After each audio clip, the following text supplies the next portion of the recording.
좋은 아침입니다. 복된 하루 되시길 바라고요. 오늘은 창세기 37장 말씀을 함께 생각해 보겠습니다. 요셉의 이야기가 이제 시작이 됩니다.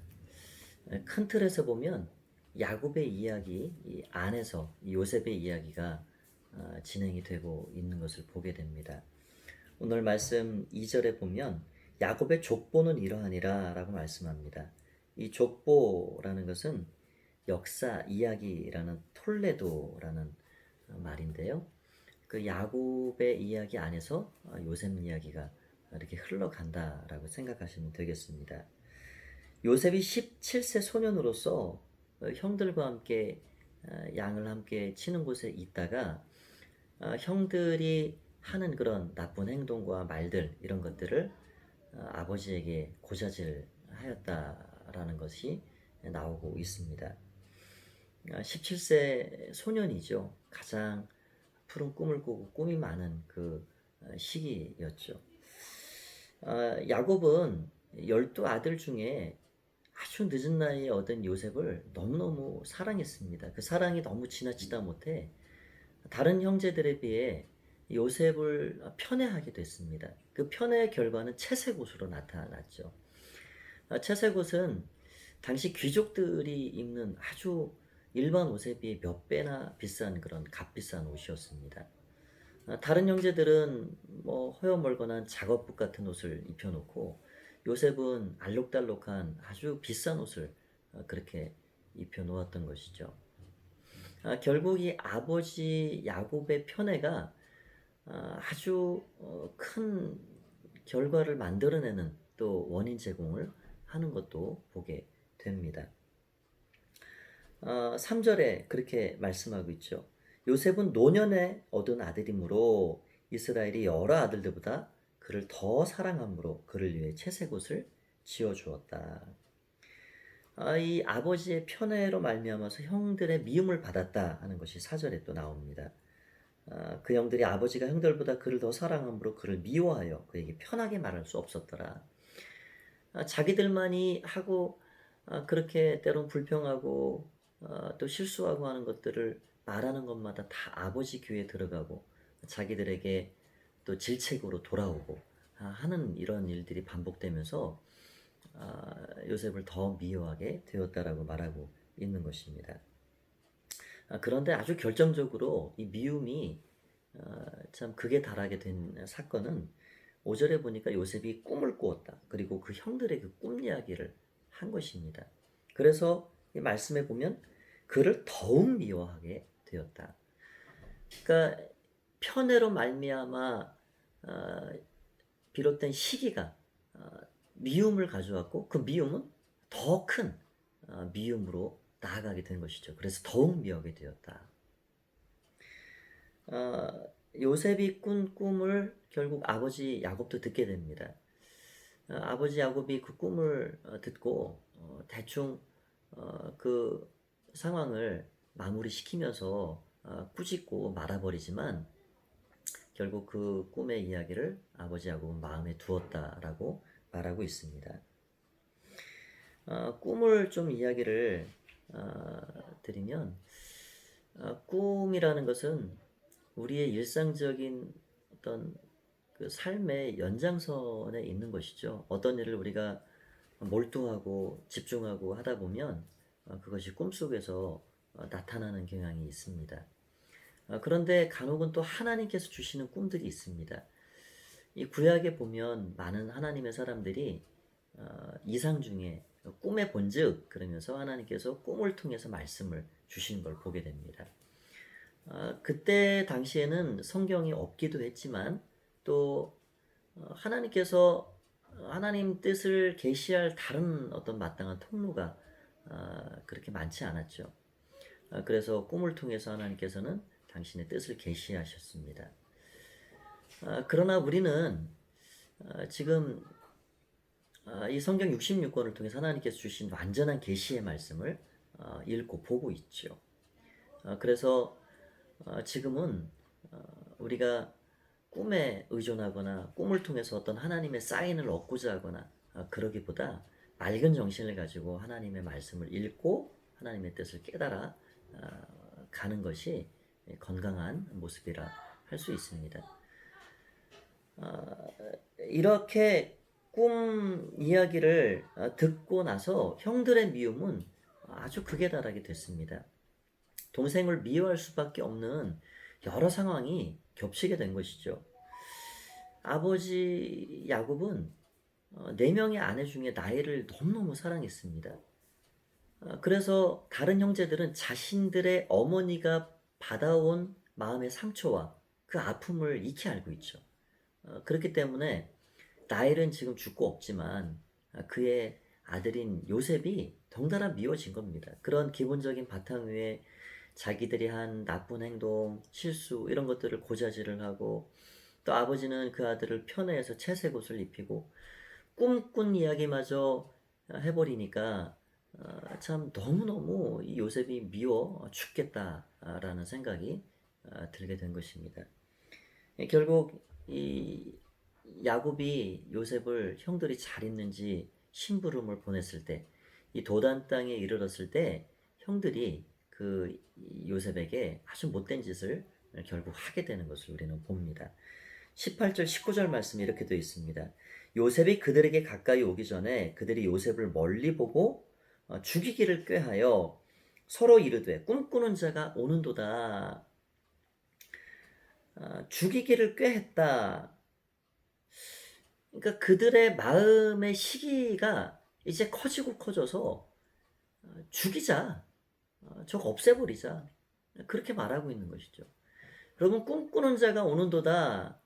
이게 참 동생에게 할 말은 사실 아닙니다. 야, 우리 동생이 온다, 그렇게 말하지 않고 저 꿈꾸는 놈이 온다, 그런 말입니다.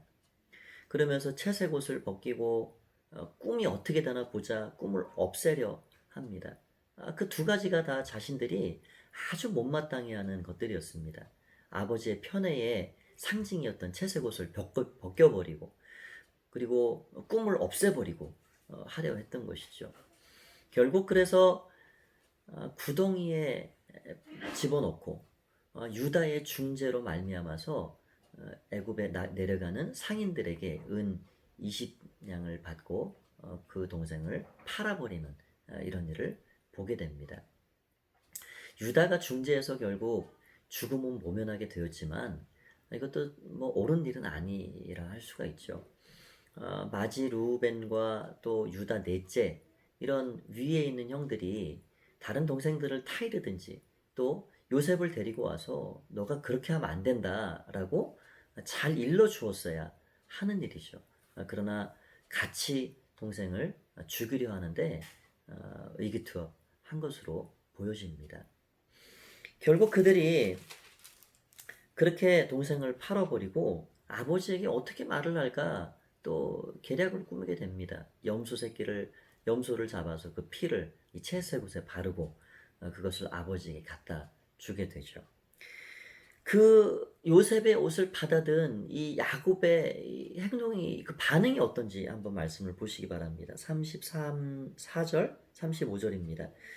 자기 옷을 찢고 굵은 배로 허리를 묶고 오래도록 그의 아들을 위하여 애통하니 옷을 찢고 굵은 배로 허리를 묶고 아주 오랫동안 아들을 위해서 애통했다.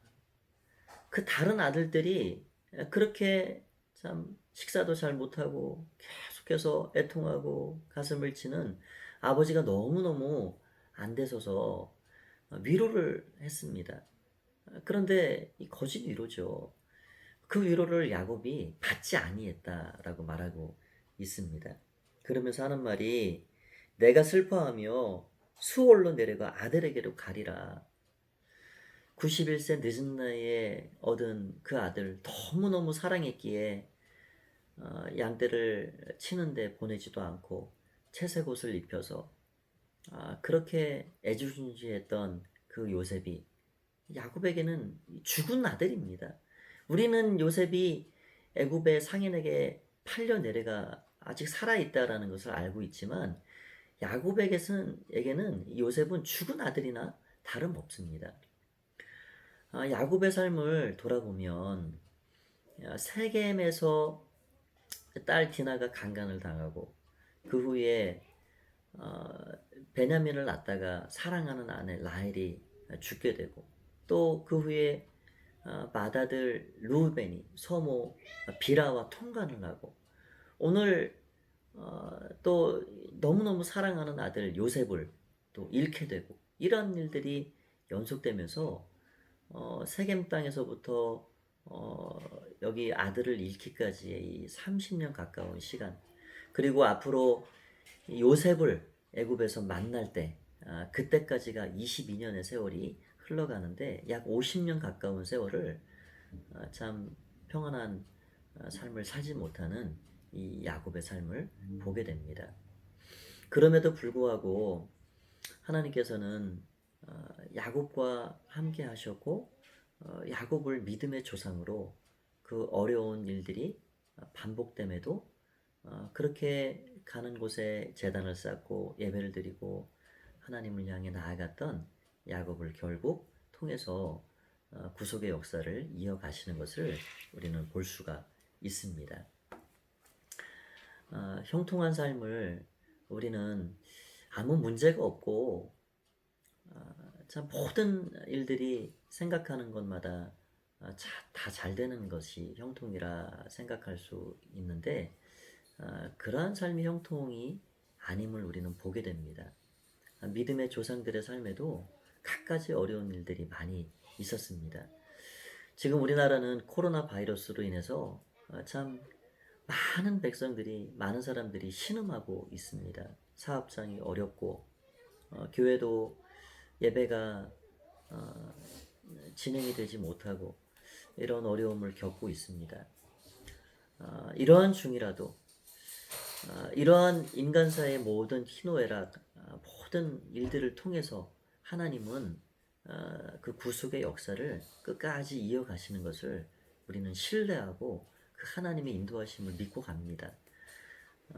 이러한 위기 가운데 더 하나님을 의지하고 기도하면서 믿음으로 나아가시는 여러분 다 되시길 바랍니다. 오늘 하루의 삶이 그 주님의 말씀을 의지하고 그 주님의 은혜 가운데 강건하게 승리하시는 그런 삶이 되어 주시기를 오늘 말씀을 통해 간절히 축원드립니다. 복된 하루 되십시오. 기도하겠습니다. 하나님 감사합니다. 오늘 야곱의 가정사를 또 잠시 생각해 보았습니다. 그의 작은 편애의 행동이 야곱의 아들들의 그런 삶의 균열을 일으켰고 또 사랑하는 그렇게 애지중지했던 요셉을 잃게 만드는 그런 결과를 맞이하게 되었습니다. 하나님, 우리가 많은 사람들을 대할 때 우리도 우리의 삶을 돌아보게 하시고 어떤 일을 편애하거나 그렇게 하지 않고 모든 이들 그렇게 마음에 품고 사랑으로 대해줄 수 있도록 우리의 마음을 넉넉하게 채워주시길 원합니다. 코로나 바이러스로 인해서 여러 어려움이 있지만 이 또한 지나갈 것이고 또 하나님은 이러한 시간을 통해서 하나님 앞에 믿음으로 무릎 꿇고 기도하는 주의 백성들을 찾고 계신 줄 믿습니다. 하나님 함께해 주셔서 주님을 더 의지하고 바라며 나아가는 우리 모두가 될 수 있도록 축복하여 주시옵소서. 우리가 함께 예배당에 모여 예배하지 못하지만 그러나 내가 서 있는 장소가 예배자의 자리가 되게 하시고 하나님을 더 바라보고 의지하는 그런 초소들이 될 수 있도록 은혜 베풀어 주시옵소서. 예수님의 이름으로 기도합니다.